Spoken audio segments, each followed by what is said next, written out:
estamos nesse culto de quarta-feira, que é um culto que nós temos feito de forma virtual. Nossas programações presenciais, elas estão retornando nesse mês de agosto apenas aos domingos, às 10 da manhã e às 19 horas. E você pode se inscrever já para os próximos cultos. Não deixe para a última hora. Então, no nosso site, no www.ceia.org.br ou na bio do Instagram da Ceia, você pode lá, com aquele link, ser direcionado e efetuar, então, a sua inscrição. É muito importante fazer isso porque nós estamos com a redução, no nosso espaço e precisamos, então, ter essa gestão em relação à quantidade de pessoas. Próximo domingo, então, dia 16 de agosto, você já faz a sua inscrição ou às 10 da manhã ou às 19 horas. Basta escolher um desses horários e participar conosco. Esse já vai ser o nosso terceiro domingo já seguido com cultos presenciais e estamos já pedindo a Deus para que no próximo mês nós tenhamos então uma ampliação maior, uma flexibilização maior, que possibilite com que a gente retome com outras programações presenciais. Por enquanto, então, de segunda a sábado, nós ficamos com a programação ainda virtual. Tanto na rede de casais, rede jovem, rede teen, as lives de devocional, cultos de oração, culto de quarta-feira, você participa conosco virtualmente aqui pela internet. Amém, igreja? Você que gostaria de enviar a sua oferta ou enviar o seu dízimo, eu queria pedir para que a equipe da mídia colocasse as informações bancárias. É sempre importante nós mencionarmos, porque muitos irmãos às vezes nos procuram pedindo sempre essas informações, que tipo de conta nós temos, como pode ser feito. Nós temos um QR Code que fica, está aqui já listado aqui embaixo, já está aparecendo as nossas informações bancárias. Você pode, então, nesse instante, anotar, fazer um print da tela, tirar uma foto, como for mais conveniente para você. No nosso site também nós temos todas essas informações e você também, durante o culto, você pode, com seu celular, se você tiver um leitor de QR Code, você pode fazer essa leitura, apontar o celular para o QR Code, então, obter essas informações. Queria compartilhar com cada um dos irmãos um texto que está no livro de Êxodo, capítulo 32, do verso 15 ao verso 19. Eu andei pesquisando esses dias e achei muito interessante compartilhar isso com a igreja. A indústria de entretenimento, ela tem lucrado muito nesses últimos anos com filmes e seriados que retratam sempre um retorno ao tempo, seja para o passado, seja para o futuro. Eles percebem que esse é um tipo de assunto que atrai muito a atenção das pessoas. Então, vários seriados, vários filmes. Lembra daquele primeiro filme De Volta para o Futuro, 1, 2 e 3, aquela trilogia que fez imenso sucesso, filmes dirigidos por Steven Spielberg. Nós temos outros recentes também, como, por exemplo, Vingador Ultimato, que traz também esse tipo de assunto onde há a possibilidade de retornar ao tempo, retornar ao passado para tentar corrigir alguma ação na linha do tempo. Recentemente também, a Netflix lançou 3 temporadas da série Dark, uma série alemã que fez muito sucesso também. E o foco principal era justamente esses ajustes em fatos ocorridos no passado e no futuro. Essa possibilidade de viajar no tempo e mudar o curso da história, mudar a linha de todos os fatos que acontecem na vida, na história da humanidade. E o que chama a atenção é que esse é um assunto que desperta interesse da sociedade, por isso que tem surgido vários temas, vários filmes e séries com esses tipos de tema. E aí vem aquela questão, eu creio que existe na sociedade sempre um desejo latente, meio que escondido e oculto, em relação a essa possibilidade de retornar ou de avançar no tempo, de vivenciar situações prazerosas que aconteceram no decorrer da vida, ou talvez tentar ver como as coisas elas irão acontecer daqui a alguns anos. Existe, né, sempre aquela questão, existe um regozijo daquilo que se viveu e tentar reviver novamente, ou algumas ações que geraram frustração, tristeza, e que talvez um retorno ao passado pudesse dar um novo rumo à história. Eu creio que esse desejo ele existe no coração de muitas pessoas na humanidade, e por isso esse despertar em relação a esses tipos de filmes, de séries, de livros de ficção científica que retratam essa possibilidade. Eu pergunto nessa noite, será que seria possível em algum momento da nossa vida retornar ao passado ou avançar ao futuro? Será que em algum momento da humanidade vai se tornar possível essa viagem no tempo?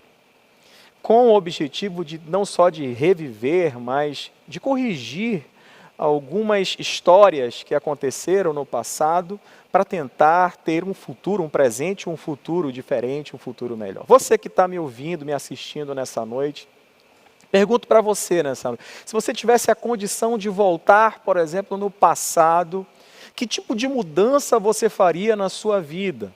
Talvez relacionado à questão conjugal, talvez à questão profissional, ou algo ligado à criação dos filhos, alguma coisa muito íntima dentro do seu ser que você, talvez, voltando ao passado, pudesse dar um novo curso à história da sua vida.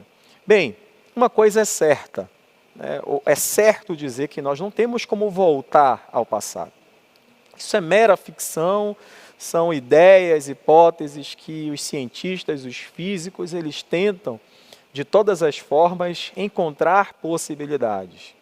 Mas, se nós não podemos retornar no passado, nós podemos, talvez, restaurar aquilo que se perdeu. Trazer um novo começo para coisas que imaginávamos e gostaríamos que acontecessem de forma diferente, mas que infelizmente aconteceram e que hoje talvez nós lamentamos pela forma como os fatos eles ocorreram. Eu creio que Deus ele tem trazido para nós uma palavra hoje que nos direciona a uma vida de restauração, de reconstrução e de redirecionamento de vida, diante daquilo que se frustrou, diante daquilo que se perdeu, diante daquilo que ficou lá no passado, mas que grita muito alto até mesmo nos dias de hoje, trazendo incertezas e perspectivas talvez negativas em relação ao futuro. Então, nessa noite, eu queria compartilhar com todos vocês esse tema. Deus fará coisas novas. E essas coisas novas, elas envolvem justamente isso.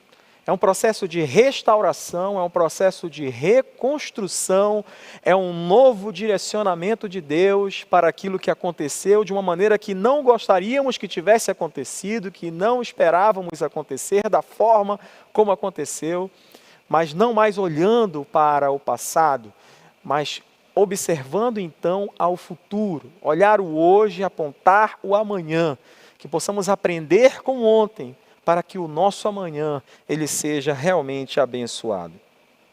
Êxodo capítulo 32, verso 15 ao 19, diz assim: E virou-se Moisés e desceu do monte com 2 tábuas do testemunho na mão, tábuas escritas de ambos os lados.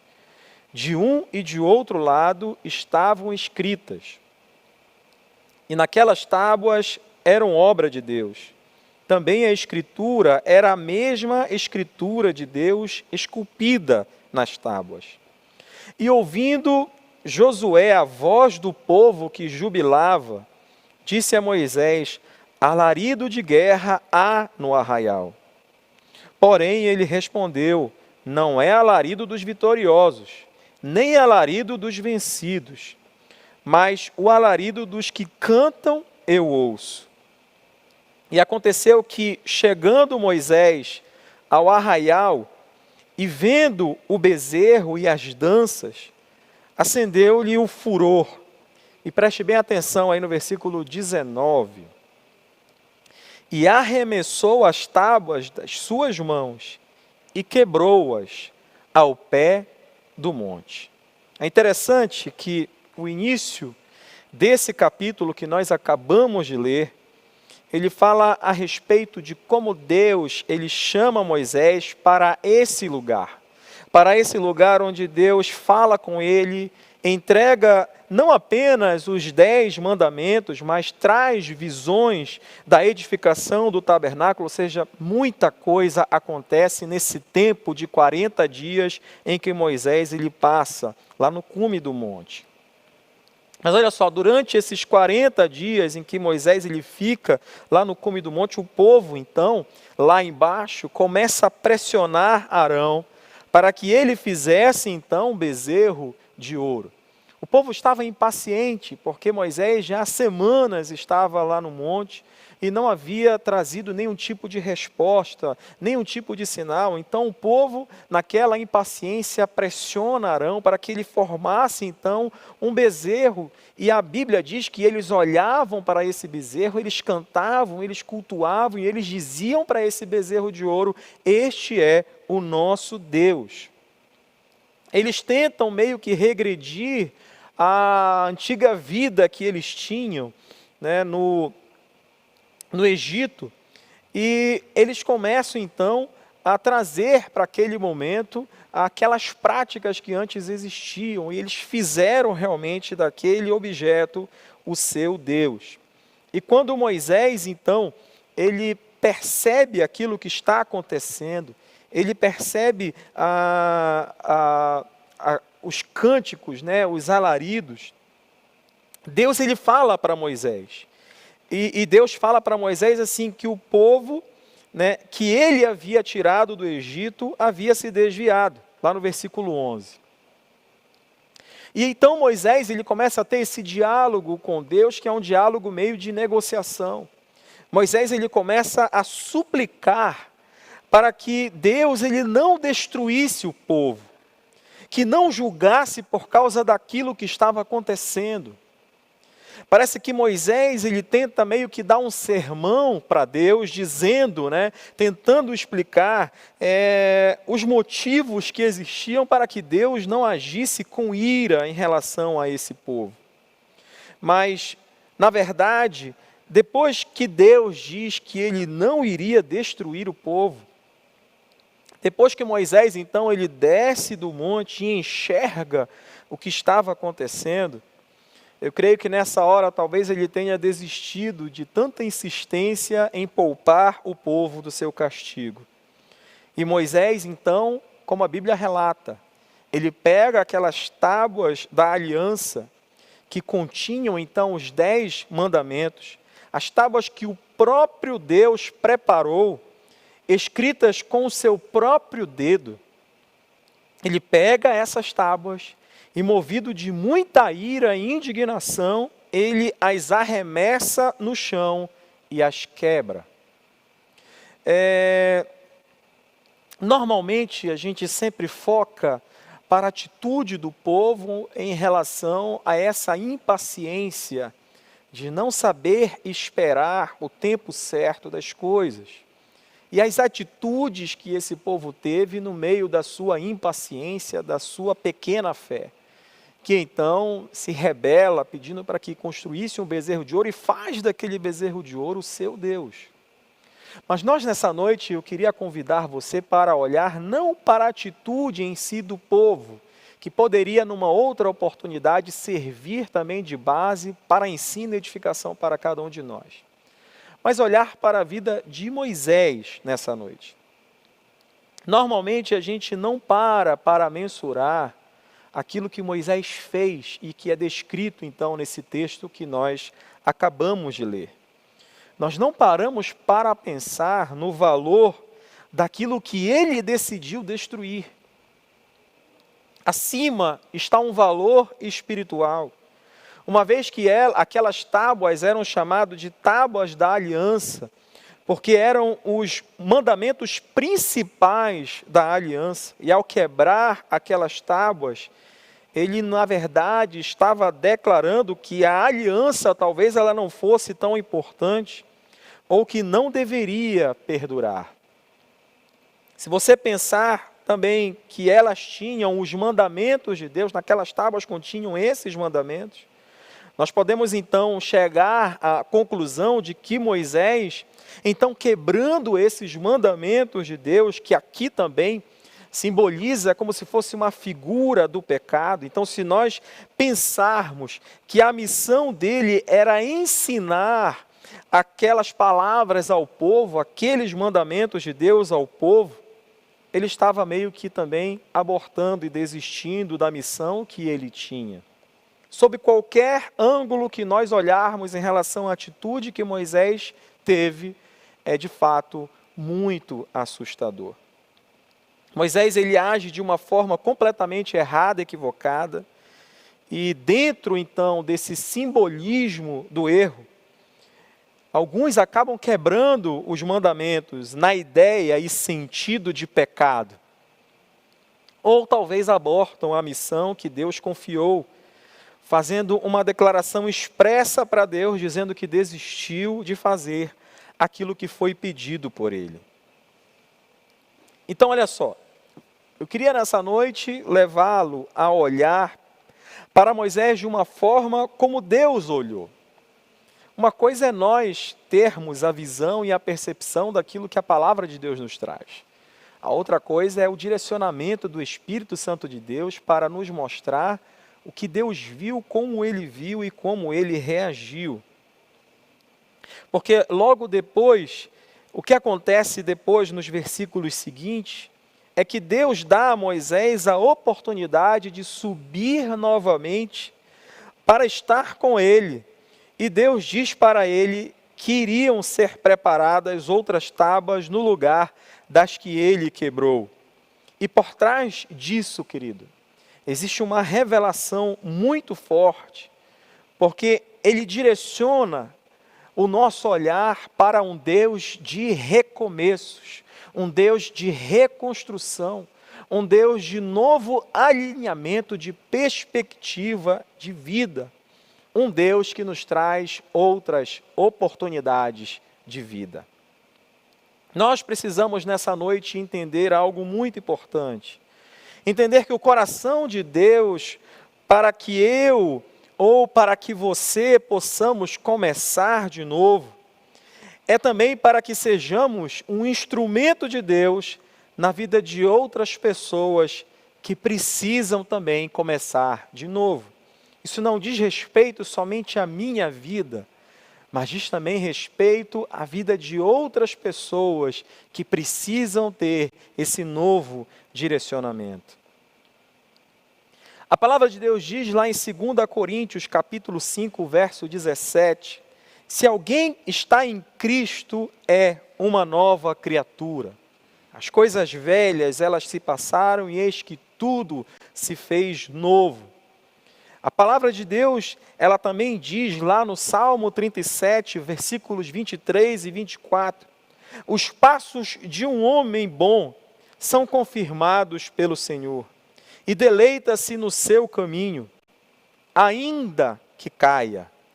Preste bem atenção nessa frase, ainda que caia, não ficará prostrado, pois o Senhor o sustém com a sua mão.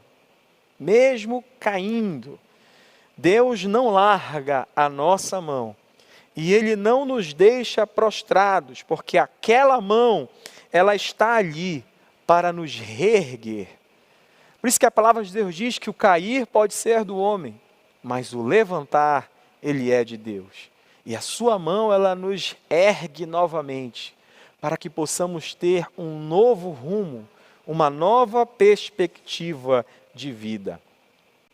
A palavra de Deus diz ainda lá em Provérbios 24, 16, porque 7 vezes cairá o justo e se levantará, mas os ímpios tropeçarão no mal. Então, nós queremos nessa noite começar a abordar, são 3 pontos importantes a compartilhar com cada um dos irmãos nessa noite. O primeiro ponto, ele diz respeito a nós reconhecermos o nosso erro. E eu creio que esse é um passo fundamental para que possamos, de fato, ter uma perspectiva de mudança e de reconstrução. Deus ele fala para Moisés: você vai se apresentar diante de mim, você vai subir novamente ao cume do monte, eu te darei novamente as tábuas da lei que você, Moisés, quebrou. Ou seja, Deus ele responsabiliza Moisés. E eu creio que esse processo ele nos direciona para esse entendimento de reconhecer que nós somos falhos. E não só reconhecer as nossas limitações, mas ter uma visão coerente em relação às nossas falhas, em relação aos nossos erros. Recentemente, num dos devocionais que sempre fazemos pela parte da manhã, foi mencionado exatamente isso. A Bíblia ela sempre nos direciona a fazermos uma autoanálise. Então, examinai, pois, o homem a si mesmo. Esse processo de análise nem sempre ele é coerente.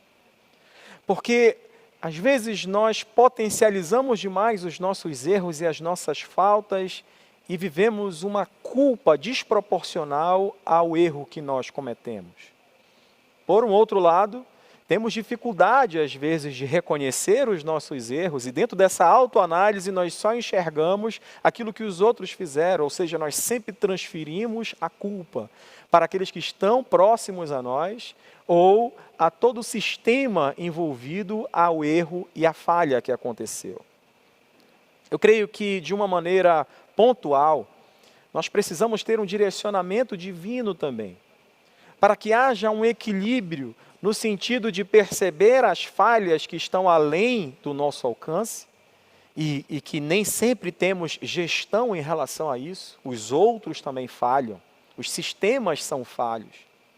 Mas nós precisamos também ter um olhar introspectivo que nos leve também a enxergar os nossos erros e não nos faça transferir para todos os que estão próximos. Nós precisamos, de fato, entender que nós também somos falhos e cometemos erros, mas esses erros, eles precisam, de fato, serem compreendidos. Deus só pode trabalhar em certas áreas da nossa vida. E no momento em que nós admitimos e reconhecemos não somente que nós erramos, mas o quanto nós precisamos de Deus para conseguir lidar com isso. Quando nós olhamos, por exemplo, a história de Isaías, quando aquele anjo, então, ele pega a brasa e coloca diante dos seus lábios. O que foi? Qual foi o segredo em relação a tudo aquilo que aconteceu? Não há nenhum segredo. Isaías apenas reconheceu que ele era um homem de lábios impuros que habitava no meio de um povo de impuros lábios. Então, o tratamento ele é direcionado na área onde Isaías reconhece que era limitada, que precisava então ser tratada. Que tipo de mensagem a proclamação do Evangelho ela nos traz? O Evangelho ele oferece para qualquer pessoa essa oportunidade de recomeço. Mas essa mensagem, ela traz consigo também uma mensagem de arrependimento. Por isso que a palavra de Deus diz, arrependei-vos e credes no Evangelho. Então, olha só, antes mesmo de nós anunciarmos a fé, o arrependimento ele já era proclamado e hoje o que mais nós vemos é uma mensagem em relação à fé, é a mensagem em relação à graça de Deus, onde não se vê o arrependimento. Lá em Gênesis, no capítulo 3, quando nós vemos a história, por exemplo, de Adão e Eva, a queda no paraíso, a primeira coisa que Adão faz é querer dar desculpas a Deus, dizendo que tinha sido a mulher que Deus havia dado a ele. Se eu pudesse listar tantas histórias onde nós enxergamos a condição que alguns têm de reconhecer os seus erros e outros que conseguem muito bem transferir os seus erros e não olham as suas falhas, nós poderíamos passar a noite inteira. Mas eu queria finalizar trazendo Marcos capítulo 2, versículo 17, que quando Jesus ele diz que os sãos eles não precisam de médico e sim os doentes. Não é que de fato existam sãos de verdade, porque aqui Jesus ele está se referindo à sua pessoa como sendo o médico. Obviamente, se Jesus é o médico, o pecador é o doente. E quando ele diz que a palavra de Deus diz que todos pecaram, ela está querendo dizer que não existe ninguém que de fato seja são. Não existe um justo sequer. Então, assim, Jesus, então, ele começa a fazer essa associação em relação ao pecado, em relação à doença. O que ele está querendo dizer, de fato, não era que os fariseus eram sãos, eram pessoas justas. Mas eram pessoas que não conseguiam se enxergar como doentes. E o pior doente é aquele que não percebe o quanto ele precisa de tratamento, o quanto ele precisa de cura. Então, não há realmente o que fazer. A pior pessoa é aquela que não consegue reconhecer as suas falhas, as suas limitações. E a palavra de Deus hoje ela nos direciona para reconhecermos os nossos erros. Deus ele fala para Moisés: Moisés, você vai subir de novo ao monte. Nós vamos novamente lavrar essas tábuas que você quebrou, Moisés. Não foi por causa do povo. Não foi porque você esteve irado, a palavra de Deus inclusive nos diz isso, irai-vos, mas não pequeis. Ou seja, a ira, a indignação de Moisés, ela não serve como justificativa para a sua falha, para o seu ato. Então Deus, ele muito bem consegue definir as coisas. Moisés, foi você que errou. Eu queria nessa noite te levar a esse entendimento. Olhar os nossos erros não é uma questão de apenas identificar os culpados e as vítimas, mas é nós conseguirmos enxergar de fato como tudo aconteceu e o que levou ao caos que em algum momento na minha vida se iniciou e que talvez esteja imperando até os dias de hoje. O segundo ponto está ligado às consequências. No momento em que nós reconhecemos os nossos erros, ou não, nós devemos estar preparados também para lidar com as nossas consequências, com as consequências que estão ligadas ao erro. Todo erro, ele traz consequências. Moisés, ele teve que ficar novamente 40 dias sobre o cume do monte. E no final desses 40 dias seriam feitas novamente com os mesmos 10 mandamentos. Quando nós somos reprovados, nós precisamos então voltar desde o início para fazer novamente. Moisés teve que fazer tudo de novo. Ele subiu novamente ao monte, passou mais 40 dias lá sem comer e nem beber. Teve que ouvir as mesmas coisas, as mesmas palavras. E esse é um processo natural que está ligado às consequências dos nossos erros. Por exemplo, o rei Davi, que cometeu um pecado terrível contra Deus. E interessante que quando nós olhamos a forma, certa vez nós ministramos sobre isso, a forma como o profeta Natã, ele descreve o pecado que Davi havia cometido.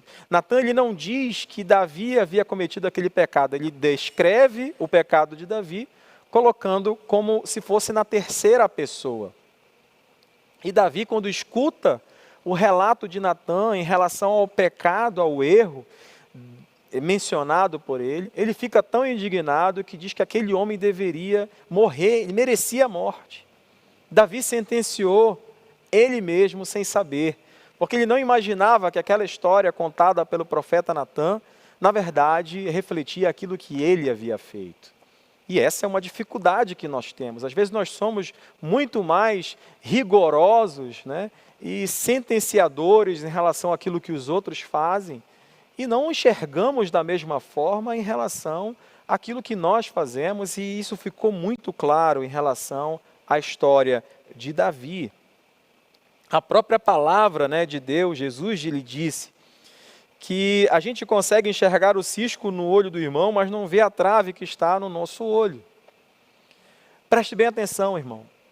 Todos os erros, eles vêm consigo as suas consequências.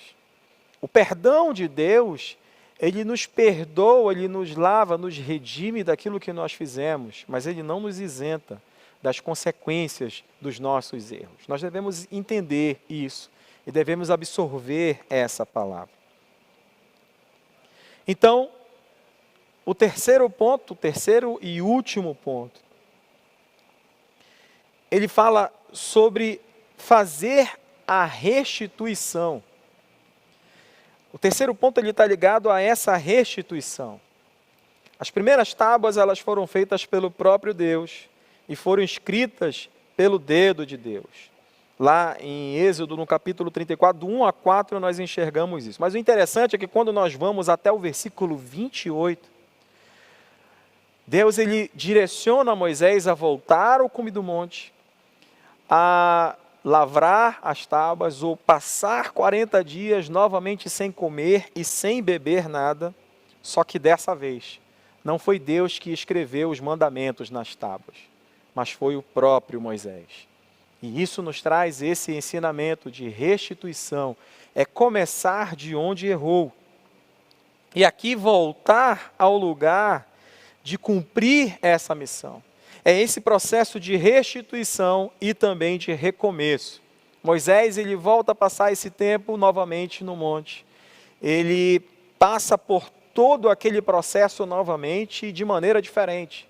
As pedras que ele havia quebrado, elas tiveram que ser lavradas novamente por ele e escritas agora a partir do seu dedo e não mais com os dedos de Deus. E quando Moisés volta, e esse episódio é relatado já no versículo 29, aqui nós enxergamos um Moisés muito diferente em relação à sua primeira descida. Porque agora é um processo de recomeço. Deus ele dá a Moisés a oportunidade de recuperar a possibilidade de botar em prática, de cumprir de fato o comissionamento que ele havia recebido do Senhor. Essa palavra de Deus ela nos traz um direcionamento para, em primeiro lugar, enxergar as coisas como elas de fato aconteceram. Saia dessa visão passional que sempre nos direciona a apontar os culpados e transferir a culpa para as pessoas que talvez tenham errado, mas que não podem receber na totalidade a culpa em relação a tudo o que aconteceu. Que haja um entendimento da nossa parte de que os nossos erros, eles precisam sim ser assumidos. O segundo ponto, então, é no momento em que nós reconhecemos o erro, que nós possamos de fato compreender que as consequências em relação ao erro, elas não estão ligadas ao tipo de amor que Deus tem para conosco. O amor de Deus, ele nos perdoa, sim, de todo pecado, mas ele não pode nos eximir dos erros, das consequências dos erros que nós cometemos. Nós precisamos também ter esse processo de restituição, ou seja, o recomeço, ele nos direciona também a restituir, a fazer coisas que agora cabem a nós fazermos. E que isso possa nos direcionar, assim como aconteceu com Moisés, a ter uma atitude diferente em relação a tudo que precisa acontecer na nossa vida. E eu tenho certeza absoluta que os sonhos de Deus, eles não morreram para a minha vida, para a sua vida nessa noite. Deus ele quer dar sim a você a possibilidade de, assim como Moisés desceu novamente aquele monte com as tábuas da lei, diferente de como ele fez na primeira vez, que nós possamos ter essa condição de traçar esse novo caminho, esse novo direcionamento que Deus tem nos dado, com a possibilidade de fazer de forma diferente. O nosso Deus é um Deus que nos traz oportunidades. O nosso Deus é aquele que possibilita a reconstrução e que nos possibilita também reescrever de uma maneira diferente e, quem sabe, muito melhor do que idealizamos a nossa história. Esse Deus, ele continua vivo. Esse Deus, ele ainda se faz presente hoje, aí na sua casa. E esse Deus, ele não resiste a um coração contrito que se achega até ele. Que nós possamos nessa noite voltarmos novamente à presença de Deus e que esse retornar a Deus seja um retornar diferente. Com consciência em relação a tudo o que aconteceu e com uma visão, uma perspectiva futura em relação a tudo aquilo que virá.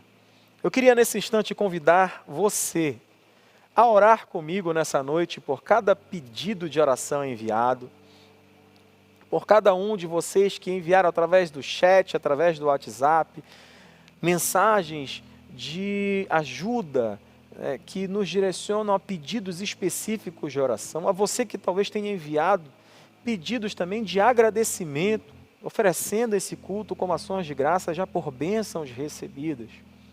Eu queria nesse instante orar com você. E se você talvez tenha se encontrado numa situação onde você precisa recomeçar, onde você precisa reconstruir, onde você precisa ter novas oportunidades e perspectivas futuras que possibilitem com que algo novo aconteça na sua vida, eu quero te dizer que esse é o momento. Deus está aqui nessa noite e Ele tem poder para te direcionar a isso. Você crê nisso? Se você crê, eu quero convidar você para nesse instante então orarmos por cada um desses pedidos e orar também pela sua vida. Você poderia nesse instante então fechar os seus olhos. Você poderia nesse instante então, juntamente comigo, falar com Deus e colocar para Ele da sua forma, da maneira como é conveniente para você fazer aquilo que está no seu coração nessa noite. Eu tenho certeza absoluta que o Espírito Santo de Deus, Ele já está te direcionando a isso e que você esteja sensível a esse agir. Feche os seus olhos aí onde você estiver, que nós possamos nesse instante falar com o nosso Deus, falar com o nosso Senhor. Em seguida nós vamos terminar com louvor, nós vamos terminar com adoração e você terá oportunidade para fazer isso também. Senhor Deus e Pai, nós queremos nessa noite louvar o Teu nome, nós queremos Te engrandecer. Nós queremos, Senhor, nesse instante, colocar, Senhor, cada pedido de oração que aqui foi enviado através das nossas plataformas digitais. Senhor, cada um, Senhor, que tem colocado esses pedidos, cada um, Senhor, que tem enviado até nós, Tu bem sabes a história de cada um. Tu bem sabes, Senhor, a condição que cada um se encontra.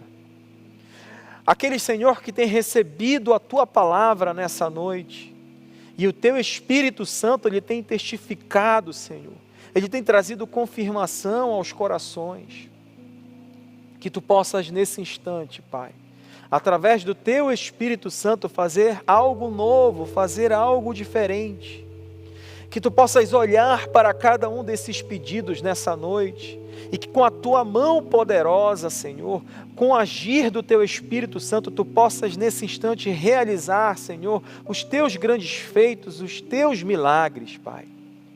Olha, Senhor, para aquele que está aflito, olha, Senhor, para aquele que está sem esperança, olha, Senhor, para aquele que hoje chora por um passado, Senhor, que trouxe para ele um presente de frustração, de mágoa, de tristeza, e que trouxe também, Senhor, perspectivas negativas de que coisas ruins ainda estão por vir.